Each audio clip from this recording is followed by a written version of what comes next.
titulares. Colectivos ciudadanos se oponen a que los mismos asambleístas destituidos aspiren a una curul. El gobierno dispuso que el edificio donde funciona el Consejo de Participación regrese al Banco Central. El MIES habilitó 7 puntos de donación en el país para entregar enseres a los esmeraldeños. Preocupación en Manabí por desbordamientos de ríos, deslizamientos e inundaciones en 3 cantones. 7 personas son acusadas de integrar una banda internacional de narcotráfico. Alerta por la calidad del aire debido a los incendios forestales que azotan a Canadá. Y en los deportes, Independiente del Valle avanzó a los octavos de final de la Conmebol Libertadores.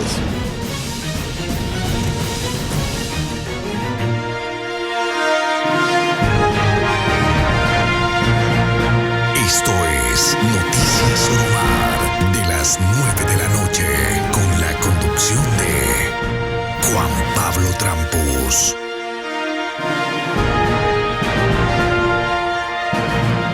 Buenas noches, televidentes, y muchas gracias por sintonizarnos en la emisión estelar de Noticias Oromar.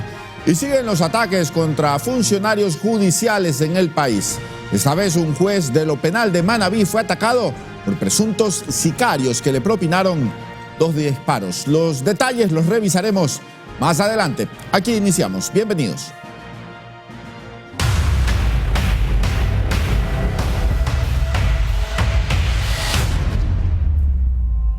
Y empezamos contándoles que la fiscal Diana Salazar solicitó que se le dicte prisión preventiva a los vocales del Consejo de la Judicatura, Maribel Barreno y Juan José Morillo, por el presunto tráfico de influencias. No obstante, el juez a cargo del proceso resolvió que ambos deben presentarse semanalmente. Presentación periódica semanal y prohibición de salida del país. Es la decisión que tomó la Corte Nacional de Justicia en la audiencia de formulación de cargos contra los vocales de la Judicatura Maribel Barreno y Juan José Morillo, y para el juez provincial Vladimir Jaya, al ser acusados por la Fiscalía por el presunto tráfico de influencias.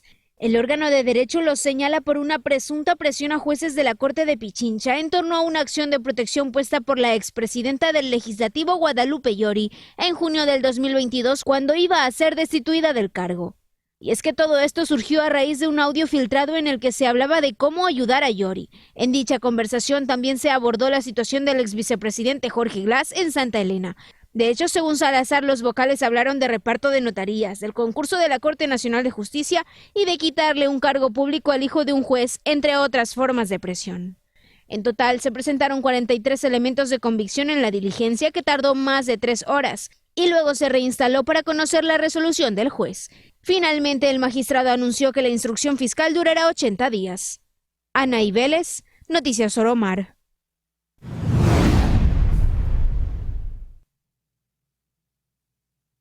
Y mientras tanto, el presidente Guillermo Lasso dispuso que el edificio en Quito, donde funciona el Consejo de Participación Ciudadana y Control Social, regrese a manos del Banco Central del Ecuador. Esta medida se dio a conocer mediante decreto ejecutivo del 5 de junio que deroga 2 documentos firmados en 2010 y 2012 por el expresidente Rafael Correa, en el cual se disponía la transferencia de los bienes inmuebles de propiedad del Banco Central al CPCCS. Sin embargo, ahora el primer mandatario en su disposición argumenta que el Código Orgánico Monetario estipula en el artículo 56.1 que el Banco Central tiene prohibido proporcionar ayudas, donaciones o contribuciones financieras a personas naturales o jurídicas. Para mañana se espera que el Consejo se pronuncie ante esta disposición, según una publicación realizada a través de sus redes sociales.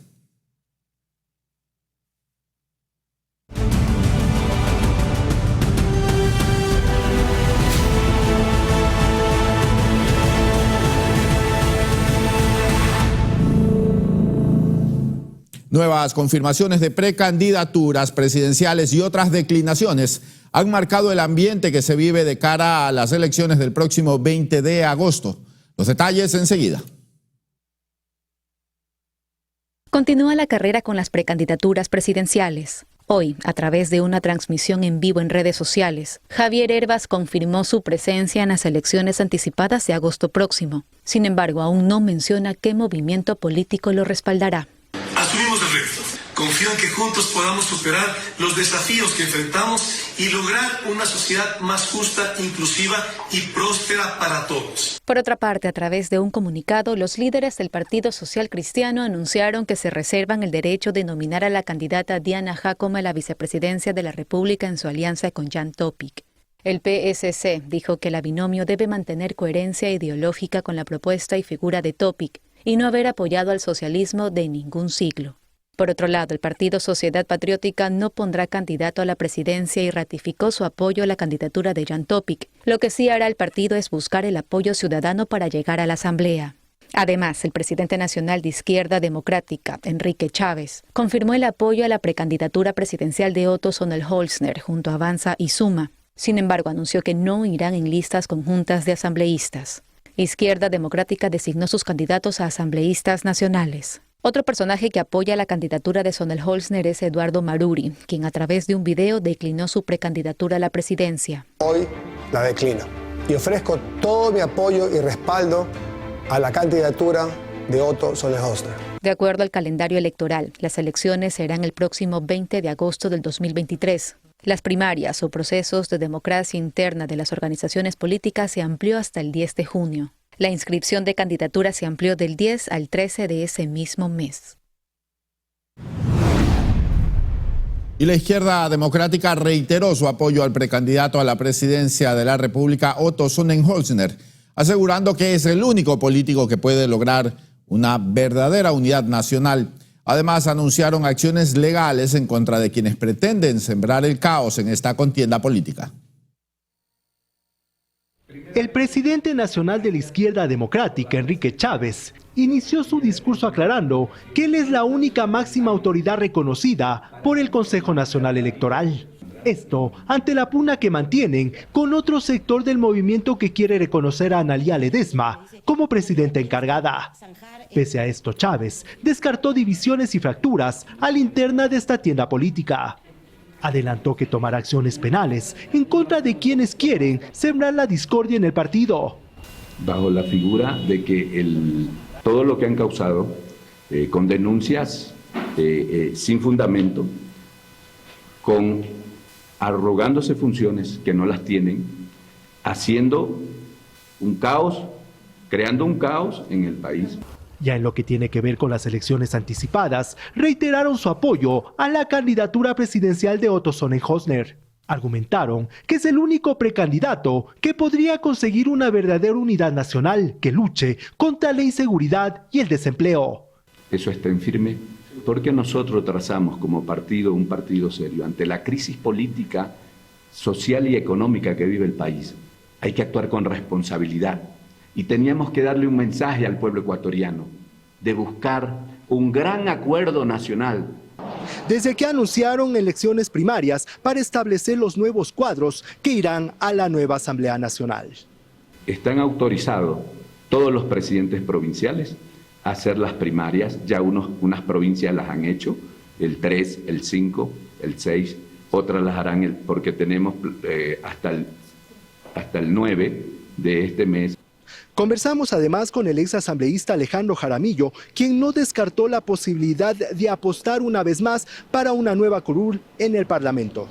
Tomando en cuenta que fueron aquellos asambleístas que actuaron de manera orgánica y siempre siguiendo la línea partidista de Izquierda Democrática. ¿Pero esto no se contradice con el porcentaje de rechazo que existe del pueblo ecuatoriano a la Asamblea Nacional? Nosotros habíamos realizado un trabajo, todos nuestros asambleístas, los que fuimos orgánicos, siempre cumplimos con todo lo que el pueblo ecuatoriano nos mandó a realizar dentro de la Asamblea Nacional. Lamentablemente, algunos ex asambleístas no cumplieron con este rol.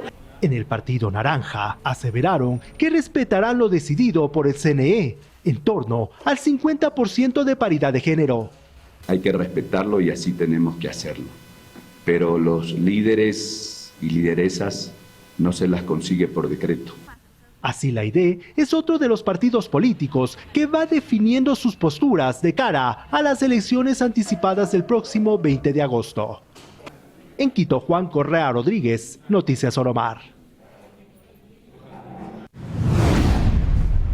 Y de su lado, el director nacional del Movimiento Centro Democrático, Jimmy Jairala, aclaró que el apoyo de Eduardo Maruri a Otto Sonnenholzner tras retirar su postulación es personal.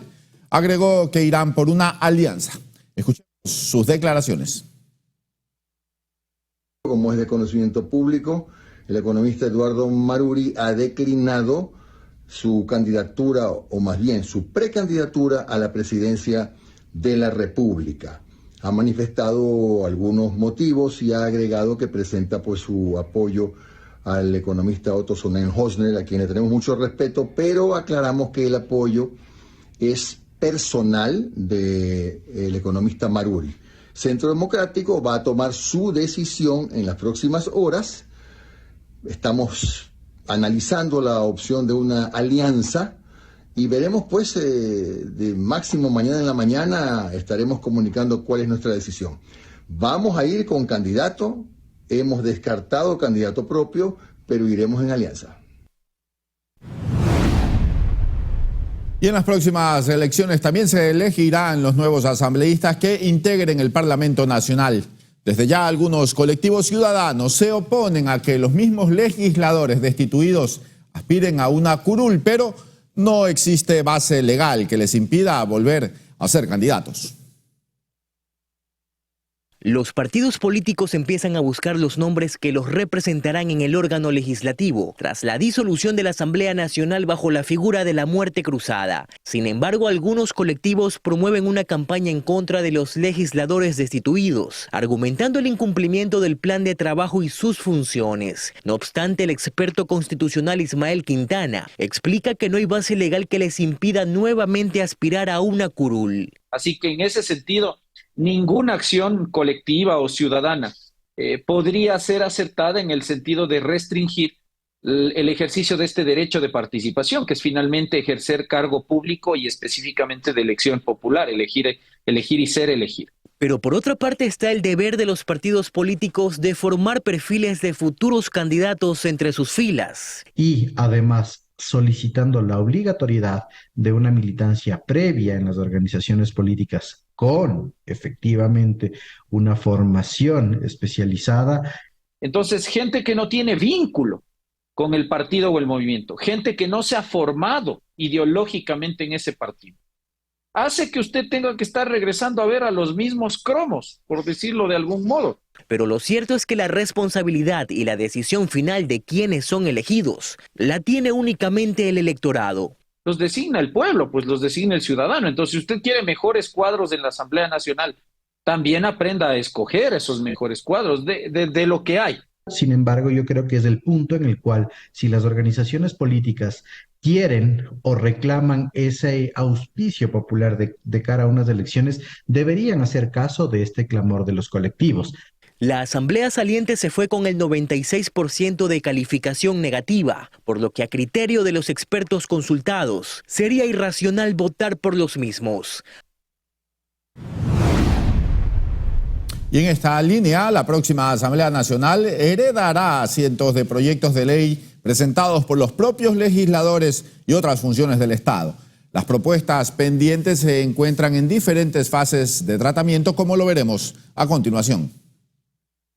Entre el 14 de mayo de 2021 y el 17 de mayo de 2023, ingresaron 562 proyectos de ley a la Asamblea Nacional. En su mayoría se trataba de reformas planteadas por los propios legisladores. Sin embargo, de esa cifra, solo 38 lograron pasar las fases de trámite respectivas y fueron aprobados, mientras que 307 quedaron en revisión de comisión para primer debate, 54 en revisión de comisión para segundo debate, 42 en registro del proyecto, y los 121 restantes se dividen entre difusión para segundo debate, revisión en el Consejo de Administración Legislativa, archivados, no calificados y difusión para primer debate. Es así que quienes resulten electos en agosto de este año deberán continuar con el trámite de 524 proyectos de ley. No obstante, también tendrán que asumir otros proyectos represados por periodos anteriores al disuelto recientemente mediante muerte cruzada, además de las propuestas que presenten los nuevos legisladores. Cabe señalar que en medio de todo el trabajo acumulado que recibirá la nueva Asamblea, podrá incluir en su agenda la derogatoria de los decretos ley emitidos por Guillermo Lasso, siempre y cuando sean aprobados por la Corte Constitucional. Tania Loor, Noticias Oromar.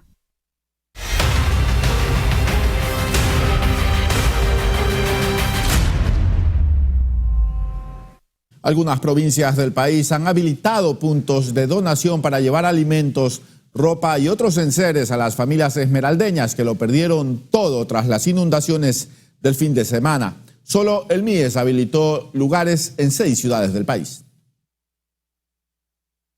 Aunque el MIES habilitó 7 puntos de donación en distintas ciudades del país, universidades, empresas privadas e incluso dirigentes estudiantiles han tomado la iniciativa de habilitar centros de acopio para ayudar a las familias que perdieron gran parte de sus enseres tras las inundaciones en Esmeraldas. En Quito, por ejemplo, se conoció que la alcaldía recibe donaciones en las 9 administraciones zonales, mientras que la prefectura lo hace en la Plaza de la República y las oficinas de la Dirección de Participación Ciudadana. O incluso la empresa eléctrica de Quito, que está colaborando con un grupo de técnicos quienes contribuyen a restituir la energía eléctrica, el alumbrado y otros aspectos. Al momento estamos cambiando unos seccionadores fusibles rompearcos en la entrada a Tonchihue. Anteriormente venimos ya cambiando un seccionador en el paso lateral, que estaba dando punto caliente y era probable que se dé un apagón.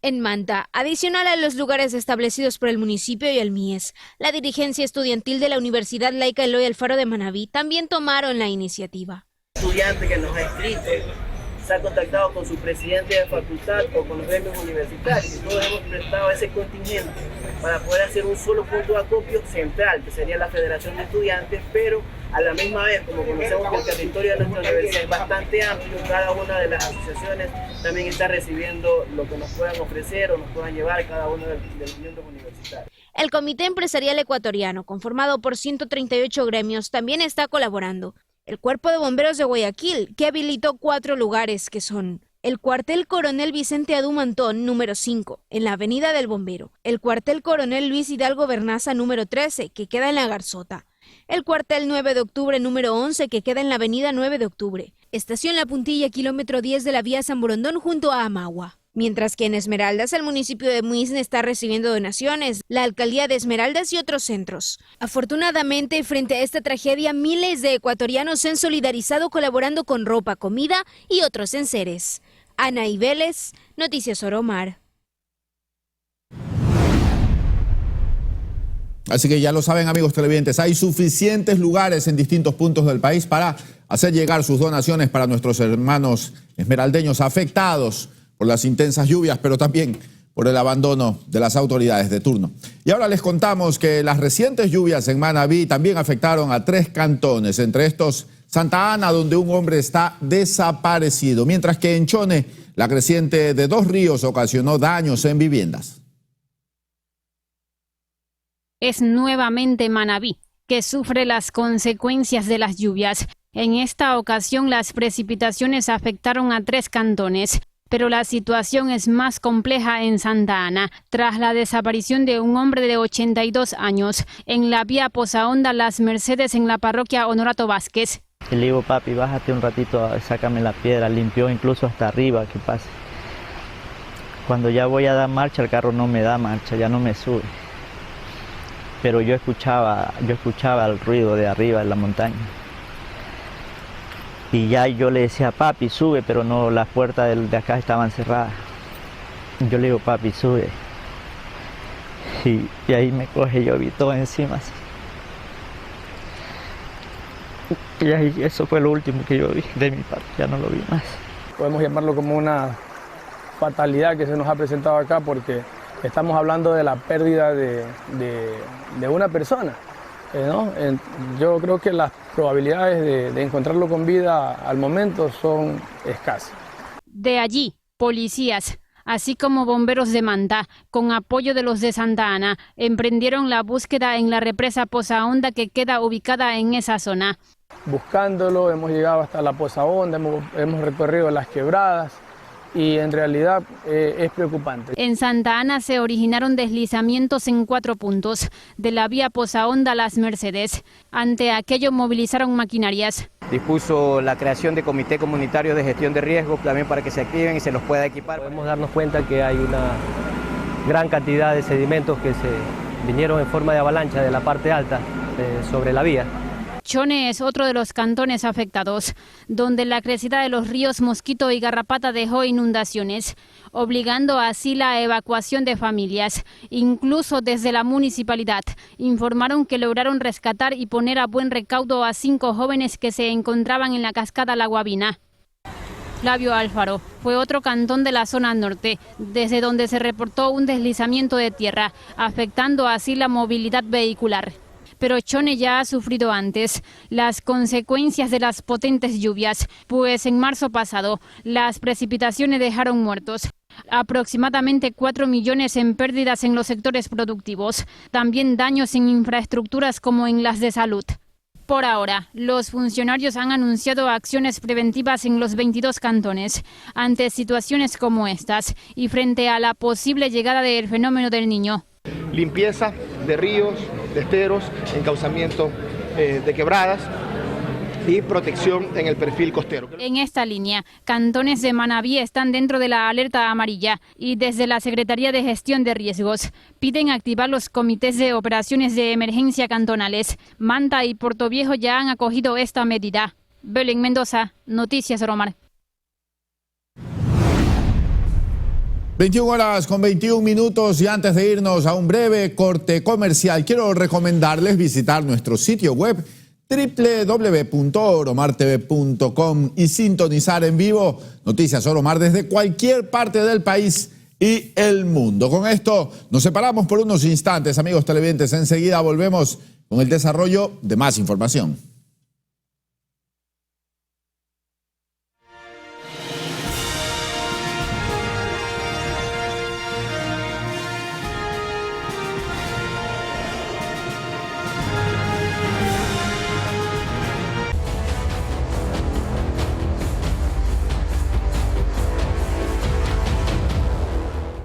Gracias por seguir con nosotros. Y la CONAIE y el Frente Nacional Antiminero realizarán el próximo 13 de junio marchas en varias provincias del país en el marco del proceso para declarar a las jurisdicciones como territorios libres de explotación minera.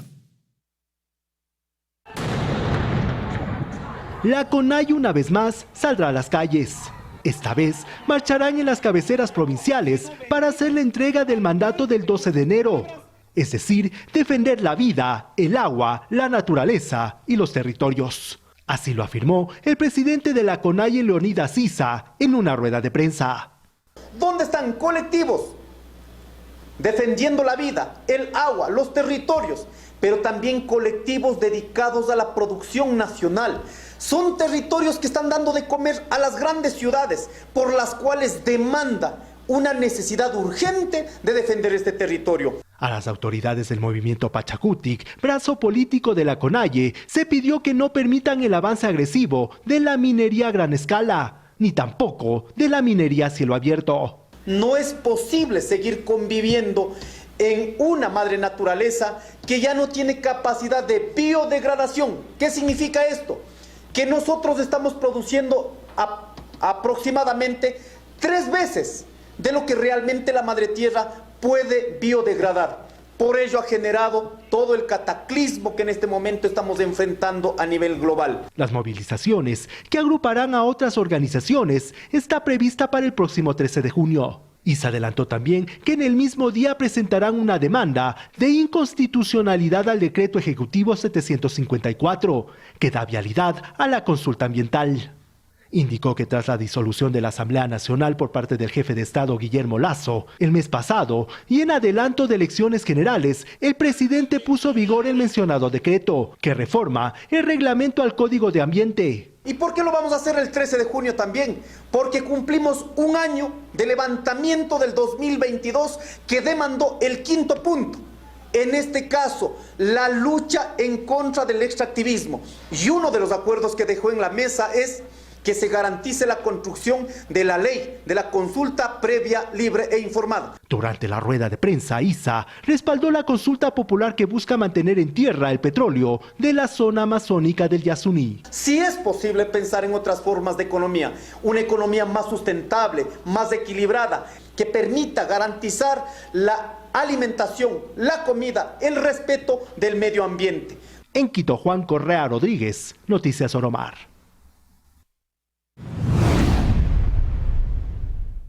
Y en otro tema, aproximadamente el 25% del banano que se exporta en Ecuador estaría saliendo del país sin pasar por el control del Ministerio de Agricultura. Esta cartera de Estado afirma trabajar con la aduana para mejorar el proceso y evitar este inconveniente.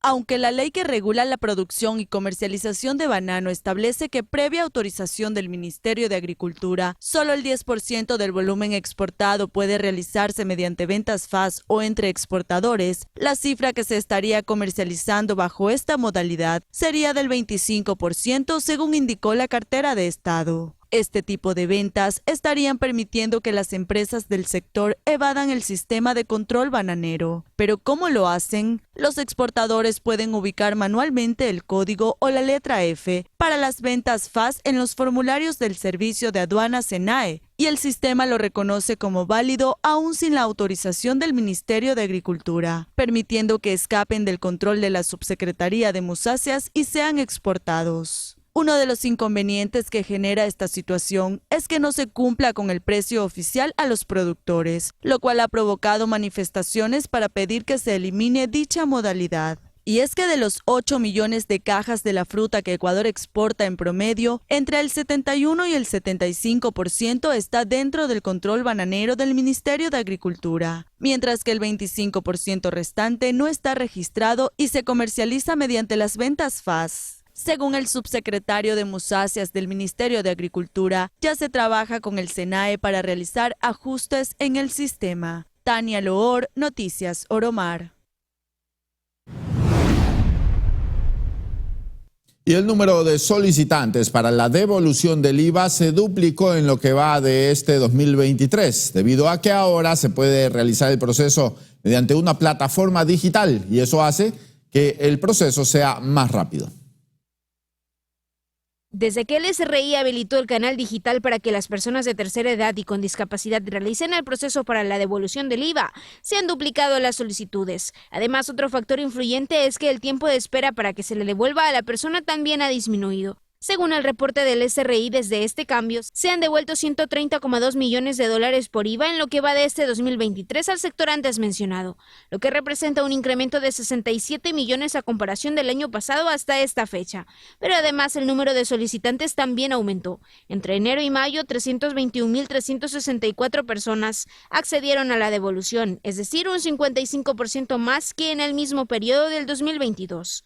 Y es que los que más acceden a este beneficio son personas de la tercera edad. El 84,2% de los solicitantes de este año son de este grupo. Anaí Vélez, Noticias Oromar.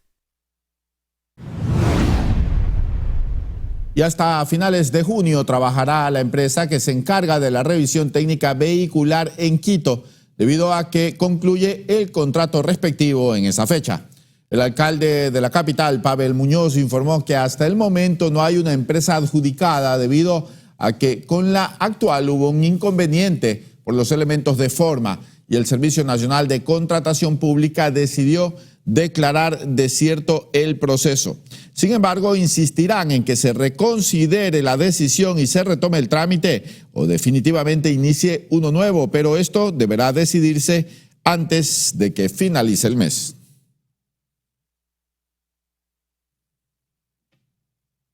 Y seguimos en la capital de los ecuatorianos, y es que en el caso del fallecimiento de Santiago Gangotena, fundador de la Universidad San Francisco de Quito, en la audiencia de formulación de cargos se dictó prisión preventiva en contra de Luis B., conductor del bus que atropelló a Gangotena, quien se encuentra prófugo. La Fiscalía presentó 36 elementos de convicción, entre los que se incluyó el parte del siniestro de tránsito y la autopsia que determinó como causa de la muerte una hemorragia cerebral.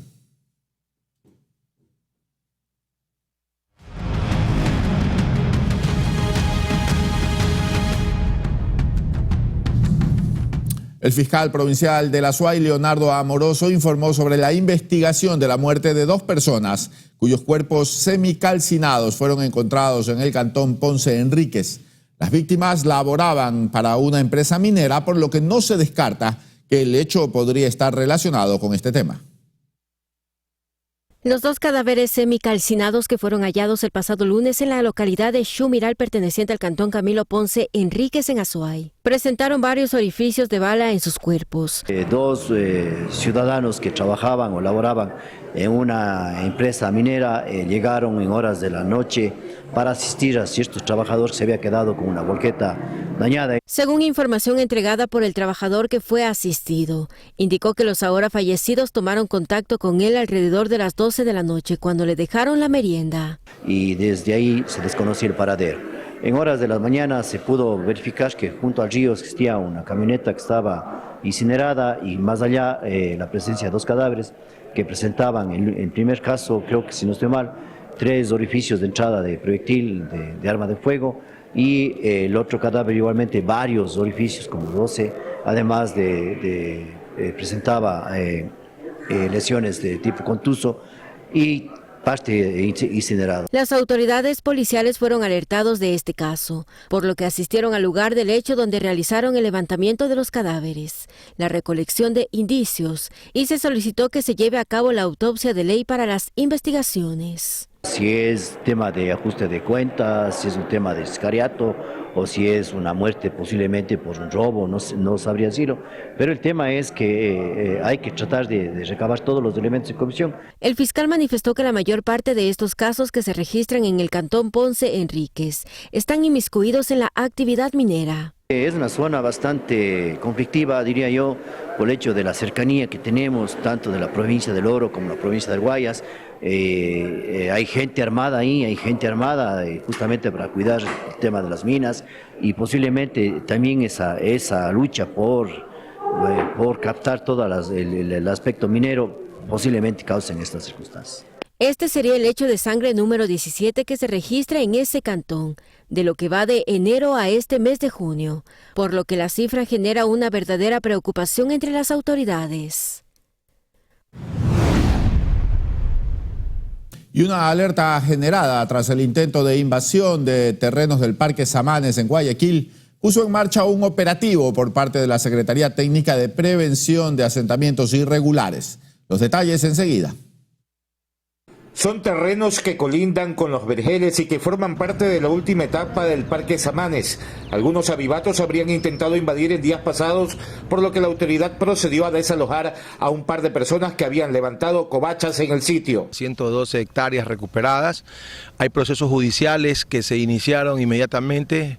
En la época, de lo que conozco, aún hay 8 personas con prisión preventiva, de una total de 23. De los cuales al resto se le dio medidas sustitutivas. Pero en todo caso, eso es la alerta de que la Secretaría va a continuar en la misma línea. En la misma línea de defender terrenos que pertenecen al Parque Samanes y junto a los cuales debe pasar una amplia vía planificada por el municipio. Quien esté tratando de comercializar lotes allí estaría configurando el delito de tráfico de tierras. En la prevención, sobre todo, de lo que tiene que ver con estos asentamientos y particularmente con cero tolerancia a los actos de invasiones. Vamos a perseguir a los traficantes de tierra que no solamente se lucran de esta manera irregular, sino que estafan a ciudadanos porque no es la vía correcta para poder adquirir una propiedad, y además que este tipo de actos lo que hacen es que detienen el desarrollo urbanístico de las ciudades.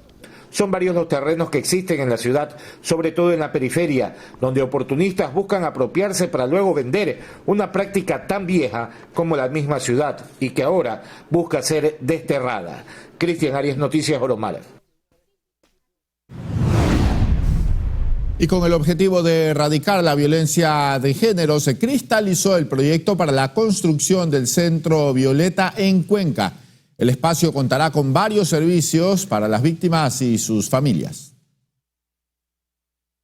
Las víctimas de violencia de género tendrán un nuevo espacio para ellas. Se trata del primer centro Violeta en Cuenca, situado en el Parque La Libertad. Es una inversión de varios cientos de miles de dólares que van a ir en favor, obviamente, del Cantón Cuenca y de esta causa que creo que nos une y nos debe unir a todos y en que todos debemos entrelazarnos para poder seguirla haciendo frente y disminuir esos índices, y soy repetitivo, lacerantes que tiene Cuenca.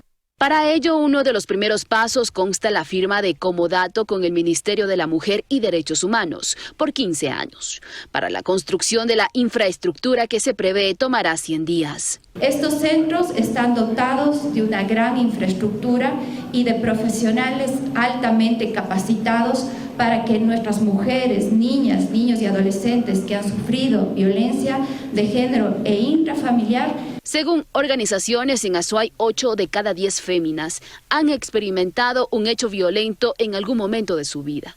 Con base en las cifras del INEC, Instituto Nacional de Estadísticas y Censos del año 2019. Obviamente lo que busca también estos centros Violeta es evitar la revictimización en cuanto a la presentación de denuncias. Y obviamente estamos teniendo ya un trabajo articulado no solo con el cantón, sino también con la provincia de Azuay. En este contexto, el alcalde Cristian Zamora se refirió a su intención de tratar en el seno del Consejo Cantonal la ordenanza contra la violencia de género, que dota de un fondo. No se le ha dado los fondos.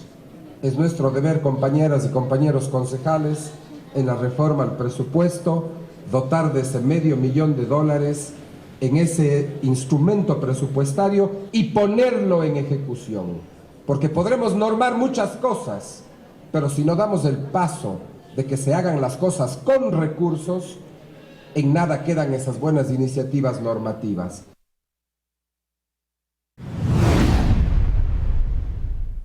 Momento de una nueva pausa comercial, amigos televidentes, pero estén atentos porque enseguida regresamos con más información. Entre ella, un juez de lo penal de Manabí fue víctima de un ataque violento. Ya regresamos con los detalles.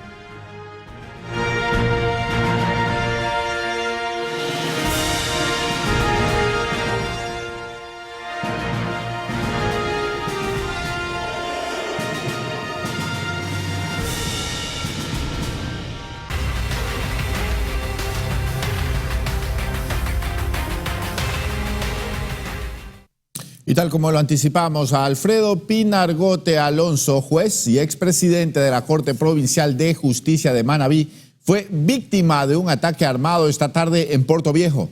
Patricio Almendaris, jefe de la subzona Manabí, informó que sujetos a bordo de una motocicleta interceptaron a Pinargote y le dispararon. El funcionario recibió 2 impactos de bala, uno en el brazo y otro a la altura del pecho. De inmediato se dirigió por sus propios medios en su vehículo hasta una casa de salud donde se confirmó se encuentra estable. La Dirección Provincial del Consejo de la Judicatura emitió un comunicado condenando el ataque contra el magistrado y aseguró que estará vigilante de las investigaciones que permitan dar con los responsables. Y otro ataque violento se registró en la capital manabita, esta vez en el centro de la parroquia Pico Asá, cuando un hombre fue sorprendido por sus verdugos, quienes se movilizaban a bordo de una motocicleta. La víctima, al intentar huir, resultó herida, por lo que fue trasladada hasta un centro de salud. Al sitio arribaron miembros de la Policía Nacional, donde recabaron indicios balísticos y encontraron un vehículo escolar afectado por los disparos. Hasta el momento, las autoridades realizan las investigaciones respectivas sobre el caso.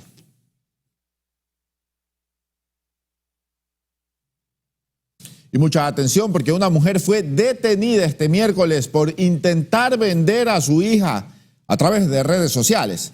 El comandante de la Policía Nacional, Fausto Salinas, informó que la ciudadana presuntamente ofertaba a la menor por una alta cantidad de dinero. La captura se dio mediante un operativo ejecutado en el sector del Quito Tenis con agentes de la Unidad contra la Trata de Personas y Tráfico de Migrantes junto con la Fiscalía a cargo del procedimiento. Además, durante la intervención participaron policías de Ecuador y Estados Unidos.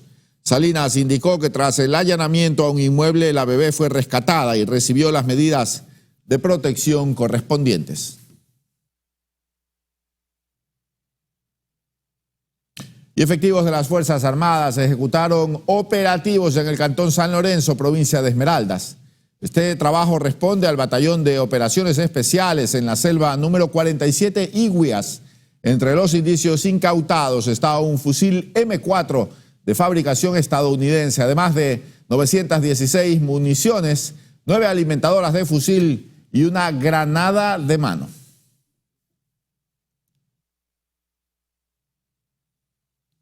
Y mucha atención porque en Tulcán, provincia de Carchi, 5 mujeres fueron aprehendidas por el delito de extorsión.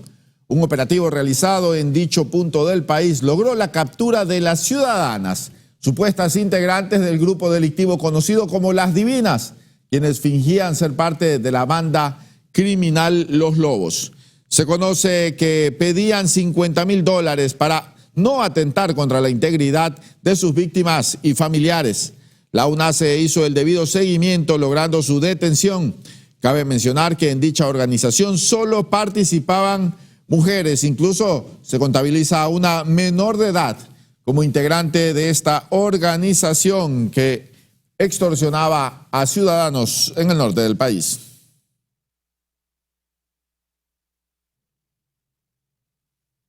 Y la Policía Nacional logró controlar un intento de amotinamiento en la cárcel El Inca en Quito. Tras la alerta, 160 uniformados ingresaron a las instalaciones del Centro de Privación de Libertad y tomaron el control. No se reportaron fallecidos ni heridos. Durante el operativo, los uniformados lograron decomisar más de 50 armas blancas, drogas y objetos no autorizados como teléfonos celulares, dinero y dispositivos electrónicos. Según Víctor Herrera, comandante de la Policía del Distrito Metropolitano, se pudo conocer que hasta el momento todo está tranquilo y las actividades en dicha cárcel se desarrollan sin novedad alguna.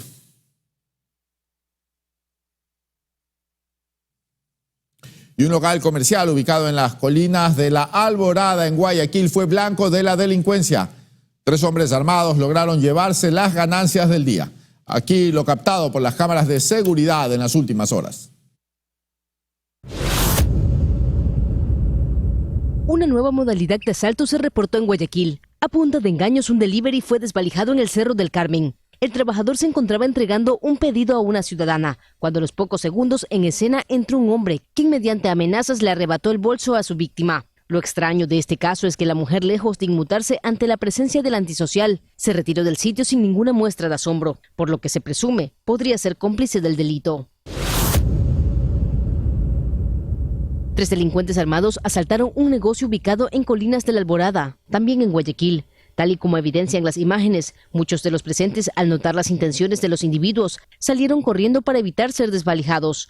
Los antisociales, aprovechando la oscuridad de la noche, ingresaron al establecimiento y en cuestión de segundos lograron llevarse las ganancias del día. Logrado su cometido, los sujetos huyeron del lugar sin dejar rastro.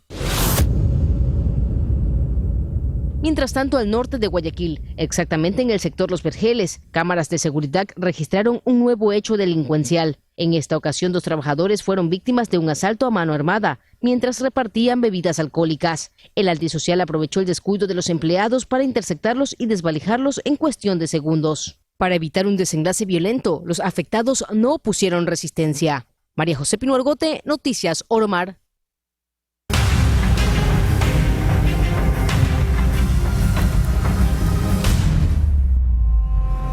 Y un operativo de la Policía Antinarcóticos dejó como resultado la incautación de alrededor de 2 toneladas de droga y la detención de 7 sospechosos que integrarían una banda dedicada al tráfico internacional. Los detalles en el siguiente reporte con Cristian Arias. La guardaban en un inmueble ubicado en Los Vergeles y según las labores de inteligencia previas al operativo, la organización tenía como objetivo el puerto para su posterior embarque hacia destinos del continente europeo. La bodega fue allanada en coordinación con la Fiscalía. En donde la Policía Nacional procedió a la neutralización de 7 personas que se encontraban al interior de esta bodega y paralelamente, una vez realizada la explotación del sitio, se pudo establecer la dinámica del evento, es decir, que efectivamente al interior de la bodega se encontraba ya una camioneta debidamente acondicionada con 996 paquetes de droga, los mismos que iban a ser trasladados a uno de los puertos.